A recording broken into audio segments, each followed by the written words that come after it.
여러분 안녕하십니까? 오늘은 제가 끼에 대해서 말씀드려볼까 합니다. 끼. 한 끼, 두 끼, 세 끼. 식사를 보통 이렇게 표현하죠. 나는 한 끼밖에 못 먹었어. 이렇게 말할 때 사용하는 것을 끼로 표현합니다. 그런데 우리에게는 다른 표현으로 사용할 때가 있습니다. 아니, 저속언어로 표현하고자 할 때 사용들 하죠. 쟤는 무슨 끼가 있어? 저 사람은 끼가 다분해 라고 표현을 합니다. 오늘은 제가 이렇게 표현을 해 보도록 하겠습니다. 저 아이는 재능이 참 많아. 이런 소리 들어보셨죠? 끼를 표현하는 것이 저속스럽다고 생각을 하는 것이 아니겠습니까? 칭찬을 하고자 하는 것에 대한 표현을 할 때는 재능이라고 말을 합니다. 재능이라 표현하고 끼라고 표현하는 경우가 거의 없습니다. 그렇다면 재능과 끼는 어떠한 차이가 있을까요? 여러분은 어떻게 생각을 하고 계셨는지요? 저는 재능과 끼에 대해 말씀드리고자 하는 이유는 보편타산성 있는 기준을 정해놓고 그 범주에서 놓고 말하는 것이 아닌가 해서 이에 대한 반문을 하고자 합니다. 그래서 오늘은 재능이라는 표현과 끼라는 표현을 확실히 나누어서 구분하는 방법을 말씀드리고자 합니다. 학생들에게 공부를 잘한다는 말을 가지고 공부를 잘하는 재능을 가지고 있어서 참 좋겠다 이렇게 표현들 하죠. 아니면 공부 잘하는 끼를 가지고 있어 좋겠다라고 표현할까요? 어떻게 표현하는 것이 맞을까요? 그렇다면 왜 구태여 재능과 끼를 구분해서 표현을 해야 합니까? 아이가 태어나기 전에 내 자녀는 훌륭한 사람 되길 바라지 않는 부모는 한 명도 없을 것입니다. 모든 부모는 자녀가 나보다 더 좋은 일이 생기기에 많은 관심을 갖게 되죠. 그것을 부정하는 부모님 역시 없을 것입니다. 예를 들어 우리 아이는 언제 옹알을 했고 언제 엎어지고 언제 앉고 언제 일어나고 언제부터 걸어다니고 등등 이에 대한 관심은 곧 재능이 좋다라고 표현하고 싶은 거죠. 아니 표현을 하게 되죠. 그것이 재능일까요? 아니면 끼일까요? 아니면 아이들이 성장하는 과정에 누구나 겪어야 할 일이라고 생각하시는 것이 아닌가 합니다. 이러한 과정이 재능일까요? 끼일까요? 스스로 반문도 해봅니다. 어느 날 누구의 도움을 받지 않고 어떤 학습도 없었는데 그 나이에 맞지 않게 행동하는 모습을 보여줄 때 우리는 이렇게 표현을 합니다. 재능이 참 많다. 너는 천재야 라고 하죠. 그렇습니다. 이것은 누구에 의해서 어느 날 갑자기 발견되었을 때 깜짝 놀라게 되죠. 누군가에 발견됐을 때 그것을 끼라고 표현을 하고 싶습니다. 스스로 그 끼를 발견한다는 것은 상당히 어렵기 때문입니다. 열심히 공부해서 훌륭한 사람이 될 거야 라는 것은 재능이라 보시는지요? 저는 아니라고 생각합니다. 그것은 미래에 대한 희망일 것이고 누구나 다 원하는 것이기 때문입니다. 공부를 좋아하는 사람은 이 세상에 그리 많지 않을 것입니다.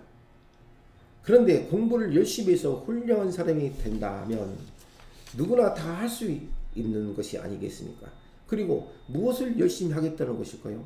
우리가 말하는 교육과정을 충실히 이해한다고 해서 본인이 원하는 것을 성취할 수 있을까요?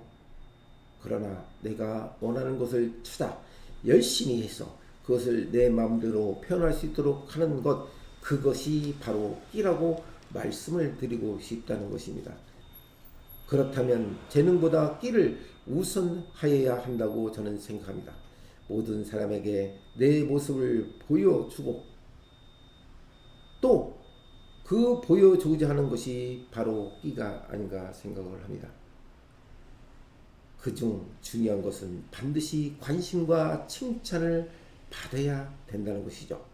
재능을 끼로 승화시킬 수 있도록 하는 배움이 상당히 중요하기 때문입니다. 남보다 내가 더 잘났다고 하는 것이 아니고 나의 참된 모습이 이런 모습이다 라고 보여주는 것, 용기를 갖게 하는 것이 중요한 교육의 지표가 되어야 된다고 생각하기 때문입니다.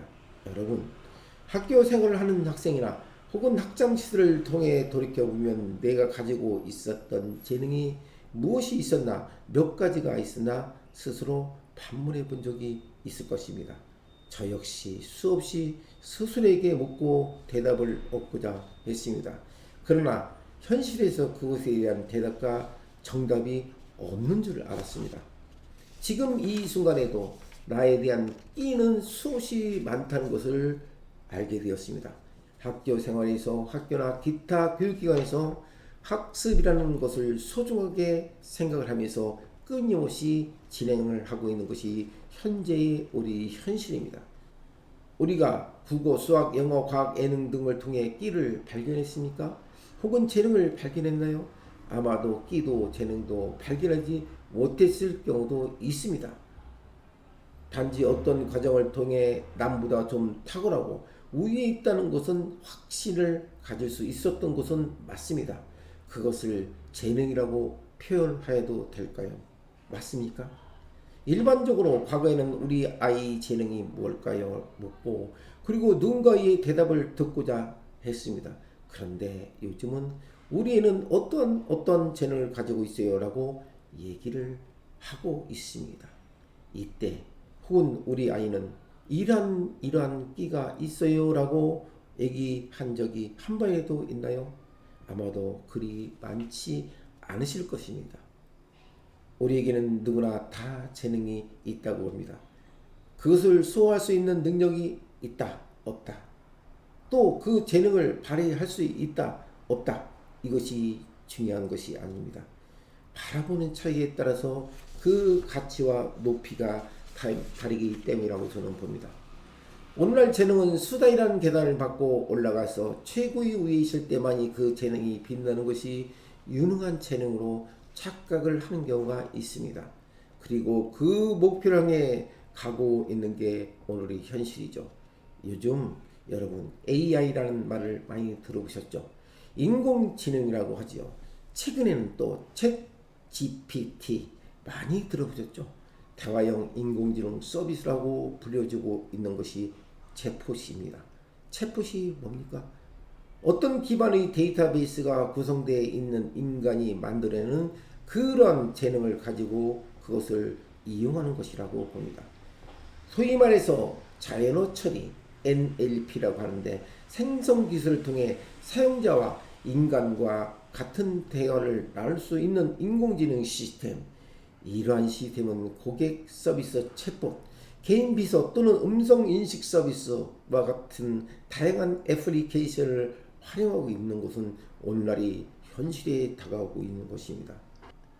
대화형 인공지능의 목표는 인간과 기계 간의 커뮤니케이션을 자동화하고 개선하여 보다 직관적이고 접근하기 쉽게 만든 것이라고 봅니다. 여기에 저는 끼라는 단어를 접목해 보겠습니다. 인간이 가지고 있는 끼는 절대 이용될 수가 없다고 생각합니다. 분명히 말하면 재능과 끼는 다르다는 것이죠. 챗봇 즉 로봇이기 때문입니다. 로봇이 끼가 있을까요? 여러분 혼동되시죠?